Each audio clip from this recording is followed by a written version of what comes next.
ഇവിടേക്ക് ഞാൻ രണ്ടാമത്തെ തവണയാണ് കേട്ടോ വരുന്നത്. ഈ രണ്ടാമത്തെ വരവിൽ ഞാൻ മനസ്സിലാക്കിയൊരു കാര്യമുണ്ട്. എനിക്ക് ഏറ്റവും പ്രിയപ്പെട്ട സ്ഥലവും എത്ര വന്നാലും മടുക്കാത്തൊരു സ്ഥലമാണ് കേട്ടോ. തമ്മിൽ കണ്ടു കാണുമല്ലോ, എവിടെയാന്ന് മനസ്സിലായി കാണുമല്ലോ. അതെ, അച്ചൻകോവിലേക്ക് തന്നെയാണ് ഞാൻ പോകുന്നത്. ഫ്രണ്ട്സുമായിട്ടൊക്കെ ഒരു 1 ഡേ ട്രിപ്പൊക്കെ ഞങ്ങൾ പ്ലാൻ ചെയ്യുമ്പോൾ എൻ്റെ മനസ്സിൽ ആദ്യം ഓടിയെത്തുന്ന സ്ഥലം അച്ചൻകോവിലാണ്. അതിനൊരു കാരണവും ഉണ്ട് കേട്ടോ. എനിക്ക് ഈ പച്ചപ്പും ഹരിതാഭയും മലയും കുന്നും വയലും ഒക്കെ ഭയങ്കര ഇഷ്ടമാണ്. ചുരുക്കി പറഞ്ഞ ഒരു പ്രകൃതി രമണീയത ആസ്വദിക്കലൊക്കെ തന്നെയാണ്. ചുറ്റും വലിയ മരങ്ങളും നടുവിലൂടെ റോഡും കാടിന്റെ ഒത്ത നടുവിലൂടെ നിർത്താതെയുള്ള കിലോമീറ്റർ കണക്കുള്ള യാത്രയും അതിനെ പറഞ്ഞറിയിക്കാത്തൊരു ഭംഗി തന്നെയാണ് കേട്ടോ. ഇത്തവണ ഞാൻ കാറിലാണ് പോയത്. പക്ഷെ ഫസ്റ്റ് ടൈം ഞാൻ പോയത് ബൈക്കിലായിരുന്നു കേട്ടോ. എനിക്കിത് രണ്ടും തമ്മിലൊരു വ്യത്യാസം മനസ്സിലായത് ബൈക്കിൽ പോകുമ്പോഴാണ് കുറച്ചുകൂടെ നന്നായിട്ട് ഇതൊക്കെ ഒന്ന് ആസ്വദിക്കാൻ പറ്റുന്നത്. കാറിലാവുമ്പോഴത്തേക്ക് ആ ഒരു ആസ്വാദനത്തിന് ചെറിയ കോട്ടം തട്ടാറുണ്ട് എന്നെനിക്ക് തോന്നി കേട്ടോ. ഇത്തവണ ഞങ്ങൾ പോയതൊരു ഫാമിലി ട്രിപ്പ് പോലെ ആയിരുന്നു കേട്ടോ. ഞങ്ങൾ ഫസ്റ്റ് ടൈം പോയത് ഫ്രണ്ട്സൊക്കെ ആയിട്ട് ബൈക്കിലാണ് പോയത്. അതുകൊണ്ടാണ് ഞാൻ ബൈക്കും കാറും തമ്മിലുള്ളൊരു വ്യത്യാസം പറഞ്ഞത്. ഈ ഒരു യാത്രയിലെ വീഡിയോ ഞാൻ ഷെയർ ചെയ്യുമ്പോഴത്തേക്ക് ഇതിൽ ഞാൻ പറയാമെന്ന് വിചാരിക്കുന്നത് ഒരു ചെറിയൊരു സ്റ്റോറി പോലെ കാര്യങ്ങളൊക്കെ പറഞ്ഞു പോകാമെന്നാണ് കേട്ടോ. അച്ചൻകോവിലെ വിശേഷങ്ങളും എൻ്റെ കുറച്ച് ഓർമ്മകളും എൻ്റെ ഒരു 14 വർഷത്തെ ഫ്രണ്ട്ഷിപ്പിൻ്റെ സ്റ്റോറിയും എല്ലാം കൂടെ ചേർത്തിട്ട് പറയാമെന്നാണ് കേട്ടോ ഞാൻ വിചാരിക്കുന്നത്. ഈ യാത്രയുടെ പ്രത്യേകത തന്നെ ആ ഒരു ഫ്രണ്ട്ഷിപ്പിലാണുള്ളത് കേട്ടോ. ഞങ്ങൾ +2 പഠിച്ച കുറച്ച് പേരുണ്ട്. ഇപ്പോഴും ഞങ്ങളൊരു ഫാമിലി ആയിട്ട് പോകുന്നു എന്ന് തന്നെ പറയാം കേട്ടോ. ഞങ്ങൾ വളരെ കുറച്ച് പേര്. കുറച്ച് വർഷങ്ങൾക്ക് മുന്നേ ആയിരുന്നെങ്കിൽ ഫോട്ടോ എടുക്കുമ്പോൾ ആ ഒരു ഗ്രൂപ്പ് ഫോട്ടോ കംപ്ലീറ്റ് ആയിരുന്നു. ഇപ്പോഴത്തെ അവസ്ഥ എന്ന് പറയുമ്പോൾ അത് പറയുമ്പോഴും എനിക്ക് വിഷമമുണ്ട്. പലരും നാട്ടിലില്ല, എല്ലാവരും അവരവരുടെ ജോലി തിരക്കുകൾ കാരണം പല സ്ഥലങ്ങളിലേക്ക് മാറിയതാണ്.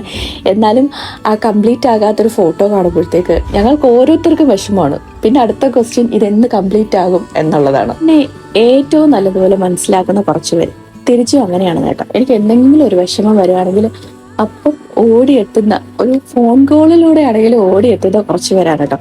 സത്യം പറഞ്ഞാൽ എനിക്ക് കിട്ടിയ വളരെ നല്ല ഒരു ഗിഫ്റ്റാണ് ഇവരെന്ന് പറയും. ഞങ്ങളൊരു 6-7 പേര് കേട്ടോ. ഞങ്ങൾ എപ്പോഴും പറയാറുണ്ട് ഞങ്ങൾക്കിടയിൽ നമ്മളിപ്പോഴും ആ പഴയ +2 പിള്ളേർ തന്നെയാണ് കേട്ടോ.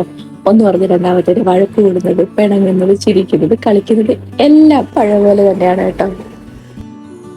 കുറേ സ്ഥലങ്ങൾ ഞങ്ങൾ പ്ലാൻ ചെയ്തെന്നുണ്ടെങ്കിലും അച്ചൻകോവിലേക്കാണ് കേട്ടോ ലാസ്റ്റ് വന്ന് നിന്നത്. ഞങ്ങളുടെ പ്ലാനിങ്ങുകളൊക്കെ കുറേയൊക്കെ കഴിഞ്ഞു പോയതായിരുന്നു. കാരണം എന്ന് വെച്ച് കഴിഞ്ഞാൽ നല്ല ഒന്നാന്തരം മഴ സമയത്താണ് ഞങ്ങൾ ഈ പോയിരിക്കുന്നത്. ഇപ്പൊ ഈ കാണുന്ന വെട്ടവും വെളിച്ചമൊന്നും നോക്കണ്ട, മിനിറ്റ് വെച്ചിട്ടായിരുന്നു അവിടെ ആ സമയത്ത് ഞങ്ങൾ പോയപ്പോൾ തന്നെ മഴ പെയ്തത്. ഇത് ഇവിടുത്തെ പ്രധാന തീർത്ഥാടന കേന്ദ്രമാണ് കേട്ടോ. പണ്ട് പരശുരാമൻ തീർത്തതാണ് ഈ ക്ഷേത്രം എന്നാണ് പറയപ്പെടുന്നത്. അച്ചൻകോവിലേക്ക് പോകേണ്ടുള്ളത് പുനലൂരിൽ നിന്ന് അലിമുക്ക് ചെമ്പനരി വഴിയാണ് കേട്ടോ. ഇതുവഴി ഒഴുകുന്ന നദിയുടെ പേരാണ് കേട്ടോ പള്ളിവാസി.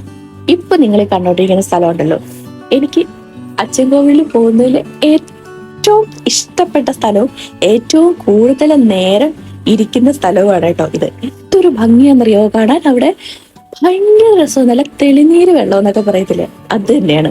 നമ്മളൊരു ഫോട്ടോഷൂട്ടിനൊക്കെ പോവാണെങ്കിൽ അടിപൊളി സൂപ്പറാണ് ഇവിടെ. പിന്നെ ഇവിടെ ഞങ്ങൾ ചെന്നപ്പോഴത്തേക്ക് ഇവിടുത്തെ നാട്ടുകാർ കുറച്ച് പേരുണ്ടായിരുന്നു കേട്ടോ. കുറച്ച് പയ്യന്മാരായിരുന്നു.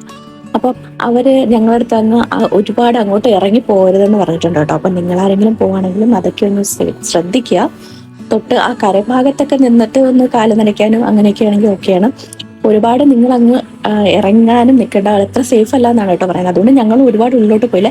ജസ്റ്റ് അവിടെയൊക്കെ പോയി ഞാൻ എൻ്റെ ഫോണിനൊക്കെ ഒന്ന് വെള്ളത്തിലൊക്കെ മുക്കി ഒക്കെ തിരിച്ചു വരികയാണ് ചെയ്തത്. ഇത് അച്ചൻകോവിലിൽ നിന്ന് തിരിച്ചു വരുന്ന വഴിയിലുള്ള ഒരു സ്ഥലമാണ് കേട്ടോ. ഭയങ്കര രസമാണ് കാണാൻ. ഇവിടെ ഈ ഹൈറ്റിൽ നിന്ന് താഴോട്ട് നോക്കുമ്പോൾ അടിപൊളി, ഒന്നും പറയാനില്ല. ഞങ്ങൾ കഴിഞ്ഞ വർഷം ഇതുപോലെ ഈ സ്ഥലത്ത് നിന്ന് ഫോട്ടോ എടുത്തിട്ടുണ്ടായിരുന്നു, ഇത്തവണ എടുത്തു. അപ്പോൾ എന്തായാലും ഇന്നത്തെ വീഡിയോ ഇത്രയൊക്കെ തന്നെയുള്ളൂ കേട്ടോ. നിങ്ങൾക്ക് വീഡിയോ ഇഷ്ടപ്പെട്ടെന്ന് വിചാരിക്കുന്നു. ഇഷ്ടപ്പെട്ടെങ്കിൽ ലൈക്ക് ചെയ്യുക, ഷെയർ ചെയ്യുക, സബ്സ്ക്രൈബ് ചെയ്യുക. പുതിയൊരു വീഡിയോ ആയിട്ട് കാണുന്നതായിരിക്കും. Tata, bye bye.